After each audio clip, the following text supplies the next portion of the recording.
성철 스님의 일생, 산은 산이요, 물은 물이로다. 대한민국의 승려로 한국 현대 불교에서 가장 영향력 있는 고승 중 한 명이다. 생전 도노돈수를 강조한 것으로 유명하며 일평생 높은 학구열과 함께 철저한 수행의 삶을 살았다. 본인은 강하게 거부했음에도 불구하고 대한불교 조계종에서 종정으로 추대하여 6대, 7대 종정을 역임하기도 했다. 생애 1912년 경상남도 산청군 단성면 묵공리에서 아버지 이상원과 어머니 진주 강씨, 강상봉 사이에 장남으로 태어났다. 총명은 이영주이며 산청 단성초등학교와 진주고등보통학교를 졸업한 이후 진학하지 않고 17세의 나이에 불가에 입도하여 경상남도 합천군에 있는 해인사에 들어가 대종사 아래에서 득도하였고 이어서 법명인 성철을 얻었다. 당시 고승이던 동산이 거두어 개를 주었다고 전해진다.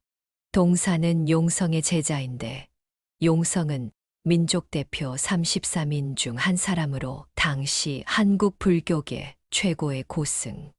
이로 인해 용성, 동산, 성철이라는 한국 선종의 대표적 흐름이 생겨난다. 훌륭한 스승 덕에 유명해진 것이 아니냐는 의견도 있지만 항상 다른 승려를 선생으로 부르는 용성이 성철에게만은 스님이라는 칭호를 썼다고 한다. 그 이유는 대단한 학식과 구도에 전념하는 모습이 제자의 제자라지만 존경스러워서라고. 불가 입도 이후로는 영주라는 이름을 버리고 성철이라는 법명으로 활동하였으며 속세와의 인연을 끊기 위해 불가의 구도에만 전념하였고 대구 팔공산 파괴사 성전함에서 8년간 장좌불화를 하였던 사례를 기록하여 불면까지 한 것으로 알려져 있다. 조계종 종단의 분교 와중에 조계종 종정으로 추대되었으나 이를 거절하고 해인사에서 구도에 힘썼으며 속세에 연연하지 않았다. 그러다가 1981년 전두환 정권이 출범하자 종정이 되어서 조계종을 이끌었다. 말년에 접어들어서는 지병인 심장질환으로 병고를 앓다. 1993년 11월 4일 해인사에서 향년 82세를 일기로 사망하였다. 사망하기 전 남긴 유언은 참선 잘하그레이. 다비한 뒤 사리는 해인사의 사리탑에 안치했다. 당시 110여 과의 사리가 나와 세간의 이목을 이끌었으며 1994년 충청북도 고입선발고사 1번 문제에 등장하기도 하였다. 비판 조계종 종정으로 취임할 당시에 남긴 법어가 그 유명한 산은 산이요 물은 물이로다이다. 다만 이 말은 성철의 창작이 아니고 중국 송나라 때 발간된 불교서 5등회원에 나오는 중국 승려 청원유신 선사가 남긴 말이 원본이다. 그러나 이 법어는 한편으로 1980년 5.18 민주화운동과 12.7 법난이란 큰 사건을 겪은 당시 불교계의 커다란 위기의식을 전혀 반영하지 못한 현실도피라는 비판을 받았다. 마침 당시 종교계에서 비슷한 위치에 있었던 사람이자 종교를 넘어선 친구인 가톨릭의 김수환 추기경이 적극적으로 민주화 운동에 기여한 것과 대비되어서 이로 인해 비판을 받기도 했다. 물론 법정이나 진관, 지선, 효림의 예에서 보듯 불교계에서 민주화 운동에 뛰어든 사례가 아주 없지는 않다. 1987년 부처님 오신 날에 사탄이여 어서 오십시오. 법어 역시 같은 맥락에서 비판을 샀다. 당시 시국 탓에 사탄이라면 전두환을 떠올렸기 때문이다. 사탄과 부처는 모두 허망하다. 같은 말을 과연 사람들이 심적으로 받아들일 수 있을까? 도올 김용옥은 이런 점을 들어 성철을 수준 낮다고 비판했다. 다만 이에 대해선 다음과 같은 반론도 있다. 불교의 깨달음은 현실과 타협해선 안 되는 것이다. 종교는 현실과 맞지 않는다고 해서 쉽게 방향을 돌리고 그럴 수 있는 것이 아니다. 그리스도교의 낙태 문제를 생각하면 쉽다. 그렇다고 김용옥이 특별히 정치적인 문제를 걸고 넘어진 것은 아니고 영향을 줄 수 없으면 그건 아무 말도 하지 않은 것과 같다. 는 사상을 가지고 있어 성철을 비판한 것.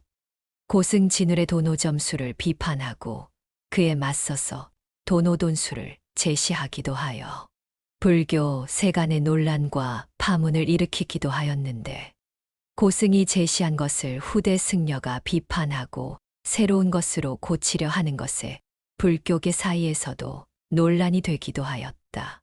이 과정에서 한국 조계종의 정체성을 성철이 간화선으로 놓으면서 진울에 져서 수심결을 진울이 간화선을 접하지 않은 초기 저작으로 분류하고 나중에 대해어록을 보고 도노돈수로 선회했다고 주장했는데 정작 수심결 안에 간화선과 관련된 내용들이 등장하여 학술적으로 성철의 주장은 맞지 않다. 또한 생전의 석가모니가 그토록 경계한 근본주의 움직임을 보였으며 심지어 한국 불교의 법맥을 연구하면서 자신이 옹호하는 태고법 통설을 옹호하기 위해 자료의 변조와 왜곡을 가했다는 비판이 있다. 선수행과 학술을 두루 겸비한 승려로서 학술적인 연구와 성과가 많지만 부족한 부분 또한 많다는 게 성철의 오점.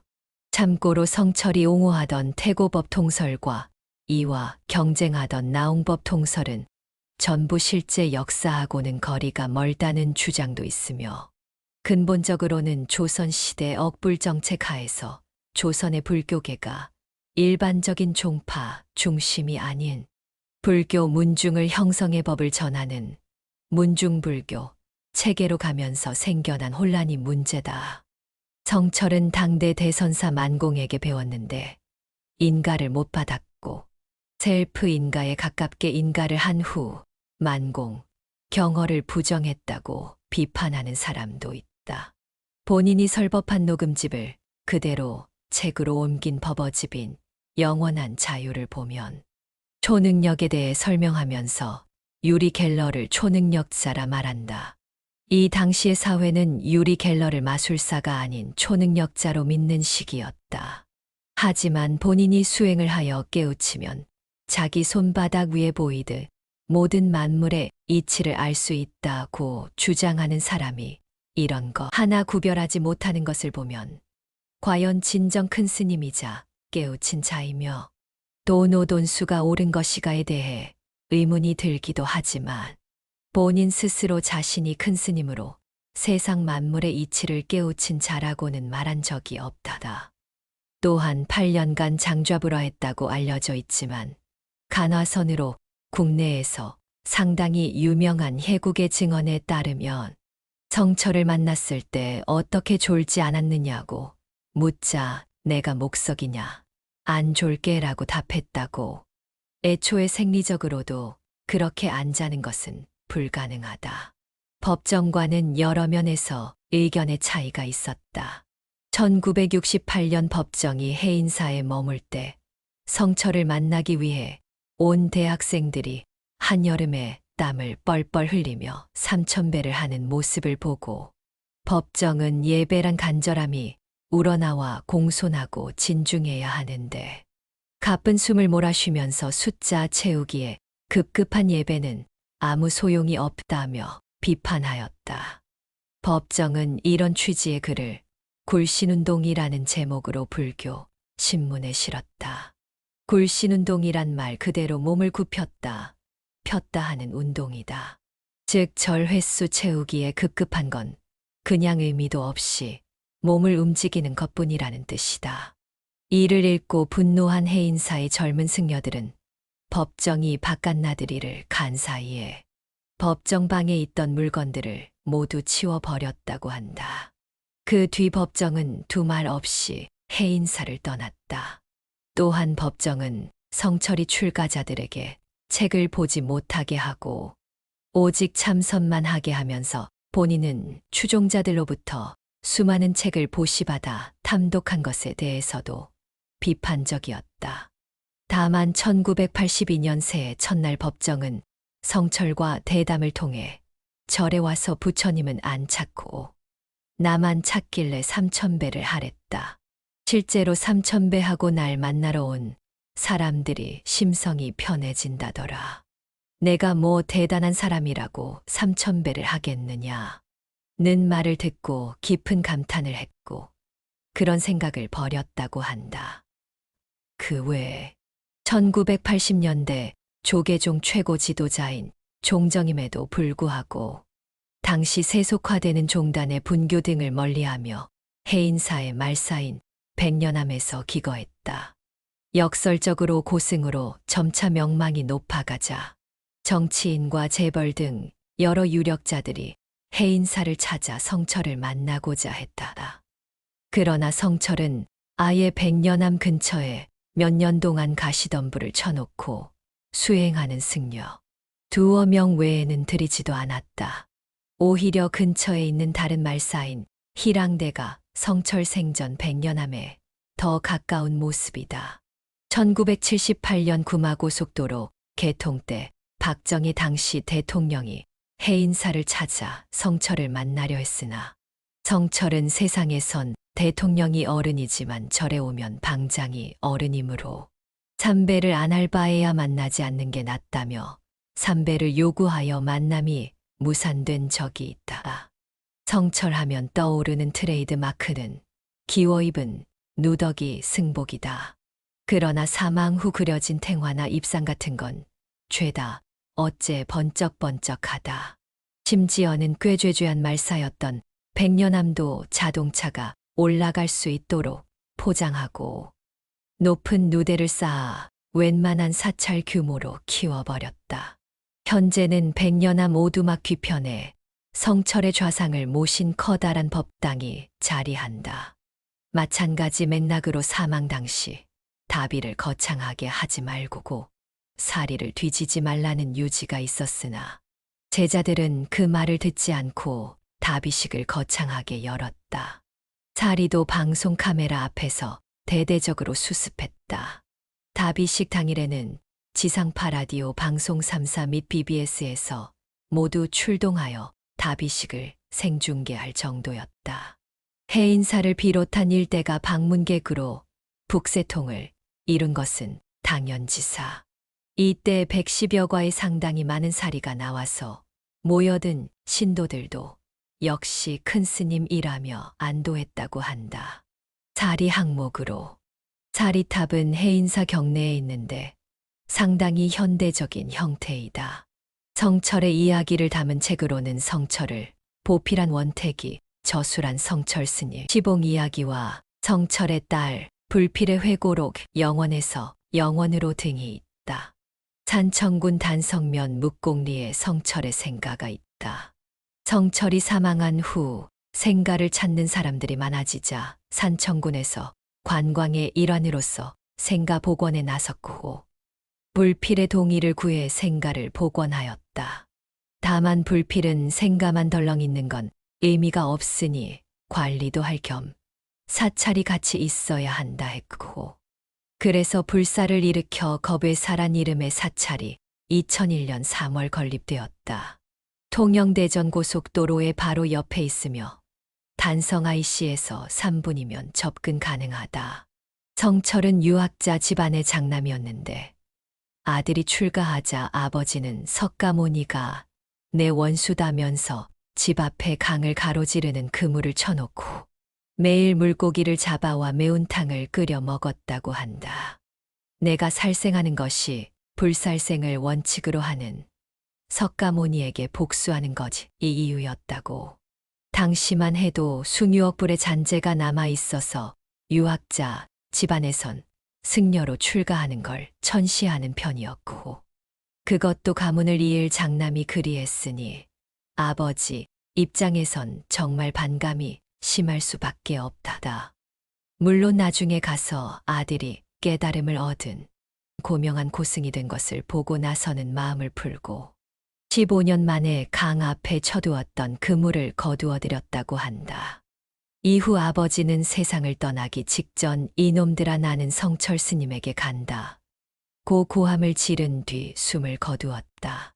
성철의 어머니 진주강 씨는 남편이 사망하기 2년 전 세상을 떠났는데 죽기 전에 정식 출가는 안 했지만 머리를 깎고 장삼을 입고 생활하면서 다시 태어나면 스님이 되겠다며 여생을 마쳤다. 또한 성철의 아내 이덕명은 남편과 외동딸이 모두 출가하고 시부모도 사망한 이후 딸 불필의 은사 인홍의 권유로 출가하여 이류라는 법명을 받고 비구니로 삶을 마감하였다. 성철과 법정의 선문답도 꽤나 유명하다. 어린이를 대단히 좋아해서 격이 없이 함께 신나는 장난을 칠 때가 많았다고 한다. 어느 날은 남자아이가 장난으로 성철 귀에 빼액 소리를 질렀는데 그 때문에 성철은 잠시 한쪽 귀의 청력이 절반 이하로 줄어드는 후유증을 얻었지만 그래도 성철은 그 아이를 전혀 나무라지 않았다고. 일찍이 명망 높은 승려로 알려져 수행하는 사찰에 툭하면 별별 사람들이 만나고 싶다며 왔다고 한다. 아래에 언급할 단순히 삼천배하고 오는 일반인들이 아니라 무슨 도수를 겨뤄보자는 식의 괴짜들도 있었다고. 특히 자신이 깨달음을 얻었다며 성철에게 이를 인정받으려고 온 사람들도 많았다고 한다. 대부분의 사람들은 성철이 잘 설득해서 자신이 제대로 깨달은 게 아니라는 걸 인정하고 순순히 돌아갔지만 가끔은 이를 인정하지 않고 소란을 피우거나 성철을 비방하는 자들도 있어서 골머리를 앓게 했다고. 김을 아주 좋아해서 밥 반찬으로 빠뜨린 적이 없다고 한다. 성철의 유언은 참선 잘하라다. 일부 기독교계 종교인들이 유언을 거짓으로 창작해 퍼뜨리곤 했다. 요즘도 자주 지옥은 존재한다. 불교 믿으면 지옥 간다 등의 근거로 활용되며 등장하는 거짓말이 되었다. 삼천배. 생전에 성철과 만날 때는 독특한 조건이 필요했는데 누구를 불문하고 불상에 삼천배를 올려야 했다.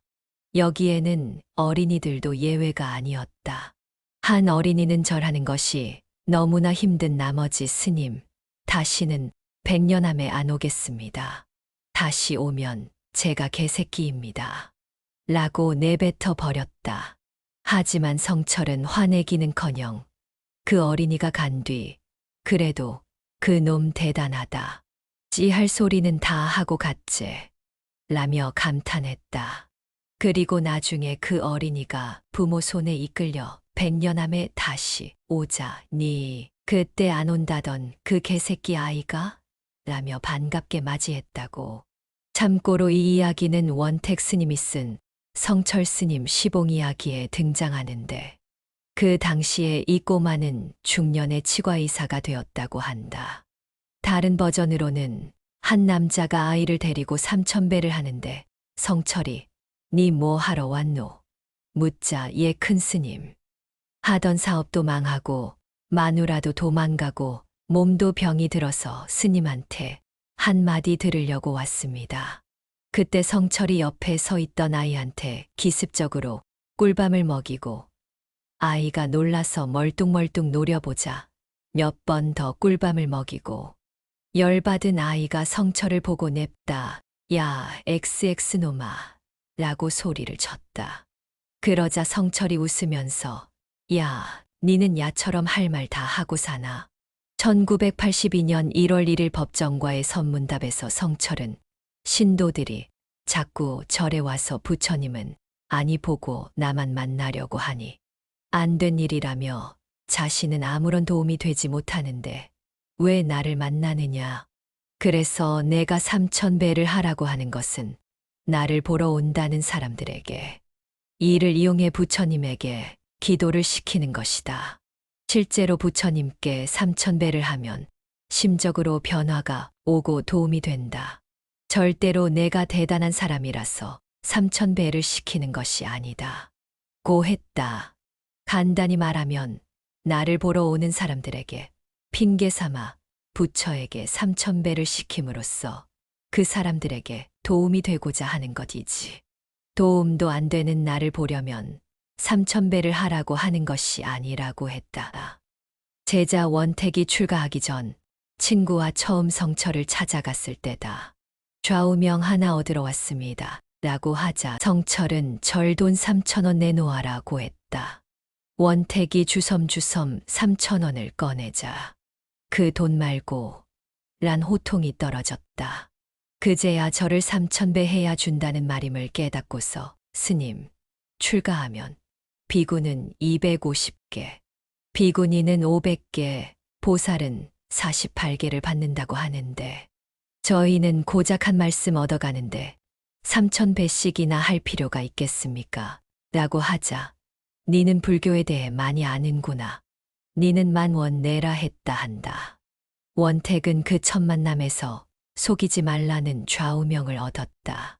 원택의 회고에 따르면 처음 좌우명을 얻었을 때는 남을 속이지 말라는 건 어린애들도 아는 말인데 너무 싱겁지 않나 며 속으로 투덜거렸지만 시간이 지나고 자기 자신을 속이지 말라는 뜻도 되는데 그건 참으로 어렵구나 라는 깨달음을 얻고 이후 출가를 결심하게 된 계기가 되었다고 한다.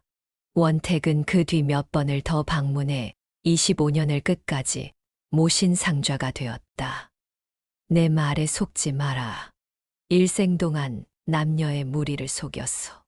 하늘 넘치는 죄업은 수미산을 지나친다. 산채로 무간지옥에 떨어져 그 한이만 갈래나 되는데 둥근 한술의 바퀴 불금을 내뿜으며 푸른 산에 걸렸도다. 성철은 생전 종정으로 취임한 뒤 MBC 기자 김영일과의 인터뷰에서 1,300만 불자들에게 한 말씀 해 주십시오. 라는 기자의 질문에 대뜸 내 말에 속지 말라는 말을 한 적이 있다.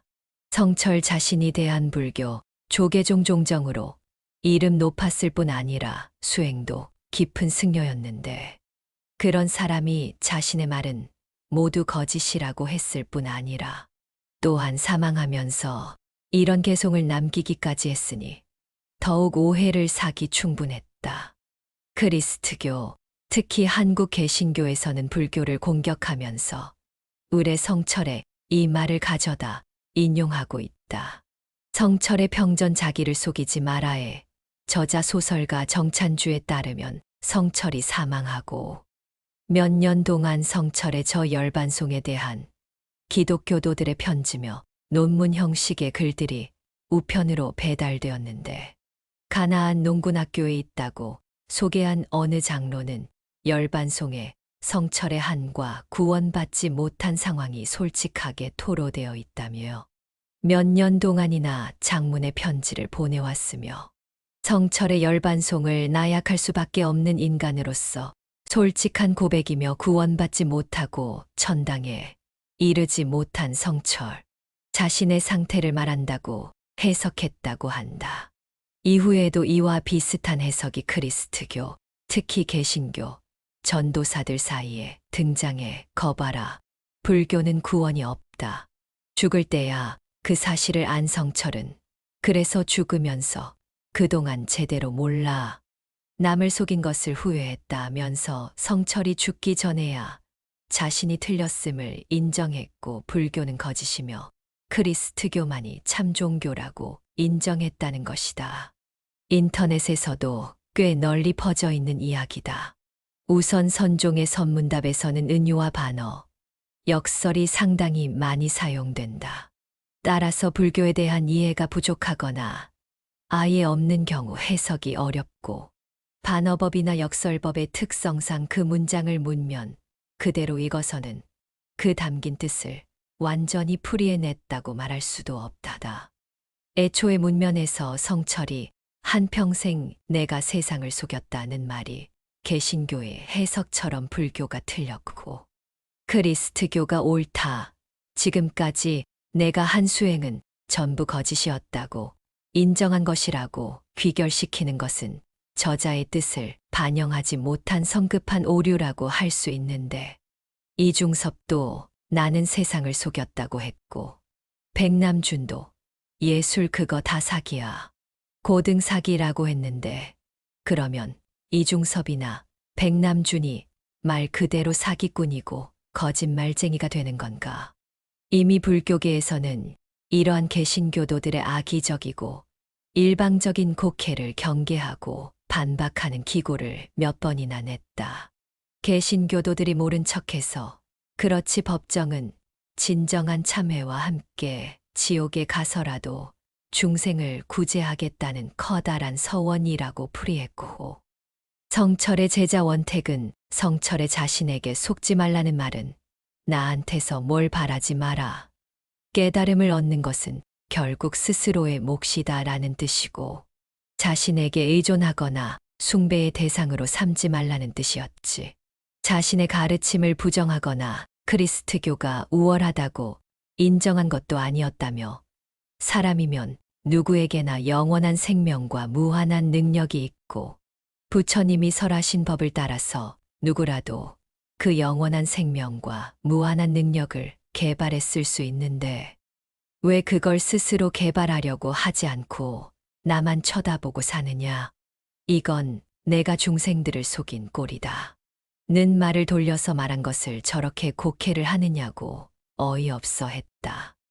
시당초 불교의 창시자 석가모니부터가 사망 직전의 제자 아난에게 자등명 자귀이라 하여 스스로를 등불로 삼아 의지하라고 하셨고, 다른 무엇을 절대화하지 말라고 했음을 생각해 보면 성철의 열반송은 불교적 관점에서는 지극히 자연스럽다.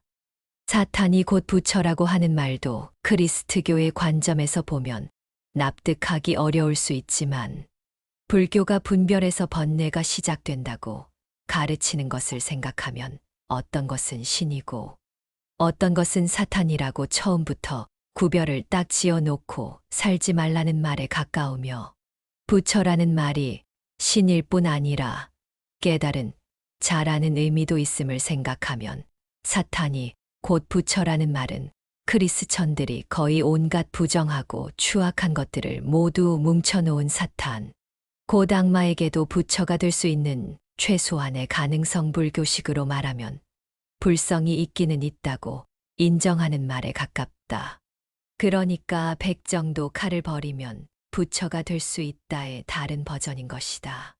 부처가 될 수 있는 최소한의 가능성을 불교에서는 불성이라고 부른다. 한마디로 부처가 될 수 있는 자질과 가능성인데 크리스천들이 말하는 영성과도 비슷하다. 대승불교의 경전인 열반경에는 불성이 중생이라면 모두에게 내재되어 있으며 그것이 사람이든 짐승이든 누구에게나 존재한다고 가르친다.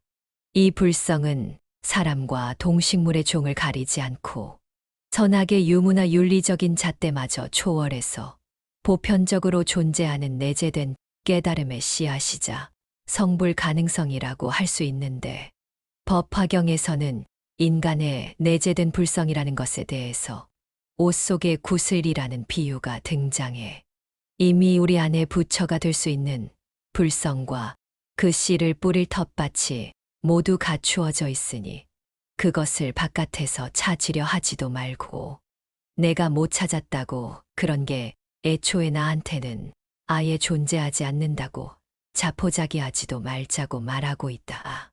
성철은 생전의 불성에 대해서 죄를 지은 중생에게도 불성이 있다며 이러한 법문을 한 적이 있다. 죄를 지은 중생도 불성이 있습니까? 또한 불성이 있느니라. 이미 불성이 있을진된 바로 지옥에 들어갈 때의 불성도 함께 들어갑니까? 답 함께 들어가지 않느니라. 바로 지옥에 들어갈 때의 불성은 다시 어느 곳에 있습니까? 불성이 비록 중생을 따라 함께 지옥에 들어가지만 중생이 스스로 죄의 고통을 받는 것이요. 불성은 원래 고통을 받지 않느니라. 다소 대승불교에 한정된 것이기는 하지만 대승불교에서 인정되는 경전인 법화경에 따르면 석가모니 부처는 자신의 교단을 분열시키고 석가모니 자신을 죽이려다 산채로 지옥에 떨어졌던 사촌동생 데바다타에 대해서도 데바다타는 내 전생의 스승 아사타 선인이었고 전생의 나인 당시 국왕이 그에게서 가르침을 얻어서 깨달음을 이룰 수 있었다. 지금 지옥에 떨어지기는 했지만 지옥에서 그가 치러야 할 과보를 모두 치르고 나면 그는 반드시 부처가 될 것이고 천왕열애라는 이름으로 불릴 것이다 라고 단언해 말했다. 데바다타가 용서받을 수 없는 죄를 저질러서 지옥에 가는 것은 지옥에 가는 것이고 데바다타도 일단 전생에 선업을 한 것이 있으니까 그 선업은 선업대로 죗값 다 치르는 대로 아주 긴 시간이 걸리겠지만 받게 결정되어 있다는 뜻이다. 개신교도들 말대로 사탄이 부처와 같은 불성을 지니고 있으니 부처가 사탄인 것이 아니라 사탄이 신의 자리를 탐는 악마이고 죄 저질러서 지옥 가 있는 것은 사탄이 지옥에 갈 죄 저질렀으니까 지옥에 가 있는 것이고 사탄이 지옥에 있건 시궁창에 있건 이미 다른 만물에 내재되어 있는 것처럼 사탄에게도 그 불성이라는 것이 변함없이 내재되어 있으며 죄를 짓는다고 해서 달아 없어지거나 하지는 않는다는 것이다. 감옥에 있는 흉악범이라고 지능이 낮아야만 할 이유는 없다. 부패한 성직자들이 종교적 믿음을 앞세우며 피해자들에게 저지르는 일명 그루밍 성범죄들을 보면 성철에 내 말에 속지 마라 는 법원은 더욱 와닿는 부분이 있다. 유일한 혈육 불필. 불필스니 속세의 아버지 성철의 사진과 같이 찍힌 불필. 성철에게는 5살 터울의 딸이 2명 있었는데 둘째 딸이 태어나기 직전인 1936년에 출가를 해 승려가 되었다. 그래서 둘째 딸의 이름은 할아버지가 수경이라고 대신 지어주었다. 불필에게 아버지 성철은 자신이 태어나기도 전에 출가해 승려가 되었다는 것 외에 나는 것이 없는 상상 속의 인물이었다. 아버지에 대한 원망과 그리움, 궁금증 등 복합적인 감정도 있었지만 어려서부터 들어왔던 승려의 딸이라는 얘기가 너무 싫었기에 불필은 초등학교 4학년 때 할아버지에게 서울로 유학을 보내달라 하였고 다행히 집안이 넉넉하였기에 어렵지 않게 서울로 올라와 해화초등학교에 다닐 수 있게 되었다. 마침 성철의 동생 불필의 삼촌도 서울에서 학교를 다니고 있었다. 그러던 중 묘엄이라는 비구니가 불필을 찾아와 성철이 현재 기장 묘관음사에 있으니 한번 찾아가 보자는 말을 하였고 삼촌도 담임 선생에게 허락을 받고 가보자고 하였다. 참 미워했던 아버지이지만 어떤 사람인지에 대한 궁금증도 있었으므로 불필은 기차를 타고 묘관음사로 향한다. 하지만 묘관음사에 있다는 성철을 바로 만날 수는 없었다. 대신 성철과 함께 있던 향곡이 오늘 성철이 이상한 손님이 온다더라는 말을 하고 사라져 버렸다는 말을 해줄 뿐이었다. 즉 성철은 딸이 오는 것을 알고 피한 것이었는데 불필을 본 향곡은 그제서야 성철이 한 말이 무슨 뜻이었는지 알게 되었고 성철을 찾으러 갔다. 잠시 후 향곡과 함께 나타난 성철. 그런데 그는 딸을 보자마자 소리를 지르며 가라, 가라는 말을 하고 상대해 주려 하지 않았다. 안 그래도 만나기 전부터 아버지에게 화가 나 있던 불필은 그때 아버지에 대한 감정을 정리한다. 그 후 6.25 전쟁이 일어나면서 불필은 전쟁을 피해 진주로 내려와 진주사범 병설중학교를 거쳐 진주사범학교에 다니고 있었다. 그러던 어느 날 한승려가 불필을 찾아와 통영의 안정사에 있으니 잠시 다녀가라고 했다는 성철의 말을 전해주는데 당시 불필은 친구를 따라 교회에 다니고 있었던 데다 썩 내키지도 않았기에 가지 않았다. 그리고 맞이한 여름방학 불필은 산청의 할아버지 댁에 가게 되었다. 그런데 당시 보살계를 받아 초연화라는 불명까지 가진 할머니가 불필에게 성철을 보러 같이 가자는 말을 꺼낸다. 결국 불필은 할머니, 고모와 함께 통영의 안정사로 향한다. 그렇게 다시 딸을 만난 성철은 불필과 마주 앉은 자리에서 대뜸 너는 무엇을 위해 살고 있느냐고 물어본다. 이에 행복을 위해 산다고 대답하자 성철은 행복에는 영원한 것과 일시적인 것이 있다다. 너는 어떤 행복을 위해 살 것이냐? 고 되물었다. 그때까지 성철에게 불만이 많았던 불필은 이 말을 듣고 갑자기 압도당하고 말았다. 어떤 것이 영원하고 어떤 것이 일시적이냐는 불필의 질문에 성철은 행복은 인격에 있지 물질에 있지 않다. 부처님처럼 도를 깨치면 영원한 행복을 누리는 대자유인이 될 수 있고 이 세상의 오용락은 일시적 행복일 뿐이다. 는 말을 해준다. 이 말을 들은 불필은 뭔가를 크게 깨치고 그때 성철을 아버지가 아닌 스승으로 받아들였다고 한다. 그리고 자신도 출가하겠다고 하자 성철은 지금 다니는 학교는 마치라는 말을 해준다. 이때 같이 간 고모도 출가하겠다고 하였는데 성철은 너는 몸이 약하니 안 된다고 말렸다고 한다. 학교를 마친 후 불필은 성철에게 하필을 알면 불필의 뜻을 안다는 뜻에서 불필이라는 법명을 받고 법문을 들었다. 그리고는 수련을 떠나 언양성남사에서 인홍을 은사로 출가하였다. 이후로는 아버지 성철을 속세의 아버지가 아닌 불가의 스승으로 모시고 살았다. 그래도 성철은 딸에 대한 일말의 정은 있었는지 세상의 남자들은 믿을 게 못 된다. 부모만 믿어라. 고 했다고 여담으로 남편 성철은 일찌감치 출가했고 하나밖에 없는 딸마저 출가한데다. 시아버지도 이미 죽은 상황에서 시어머니까지 죽자 홀로 남게 된 성철의 아내 이덕명은 딸을 찾아보기로 한다. 그리고 딸이 출가한 지 10년이 지난 후 딸이 언양성남사에 있다는 소식을 듣고 찾아가게 된다.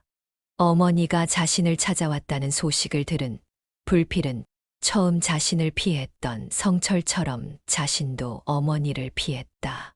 그럼에도 이덕명이 성남사를 계속 찾자 성남사의 주지였던 인홍이 나서 성철은 저렇게 법명을 떨치고 있으며 딸도 참선하는데 이덕명도 힘들게 살지 말고 차라리 절에 들어와 같이 살면 딸도 볼 수 있고 좋지 않겠느냐라는 제안을 한다. 그 말을 들은 이덕명은 가만 생각해 보니 세속에 더 남은 인연도 없고 맞는 말 같아 출가를 결심하여 50대의 나이에 이류라는 법명을 받고 출가하게 된다. 그리고는 16년간 정진하다 1982년 사망에 들었다. 이때 성철은 조계종의 종정이었는데 소식을 듣고는 제자에게 불필에 아는 승려가 죽었으니 성남사에 다녀오라며 모래를 씻은 광명진언을 108번 외운 후 전달했다고 한다. 불필은 1993년에 아버지 성철이 사망했을 때 차마 다비식에 가지는 못하고 다비식이 끝난 뒤에야 산에서 9번 절만했다고 한다. 현재 불필은 아버지 성철처럼 해인사에 거주 중이다. 불필은 한 인터뷰에서 다음 생에 태어나면 성철의 상좌가 되고 싶다고 인터뷰를 했다. 불제자로서의 스승이자 속세의 아버지인 성철을 상당히 존경하는 듯하다.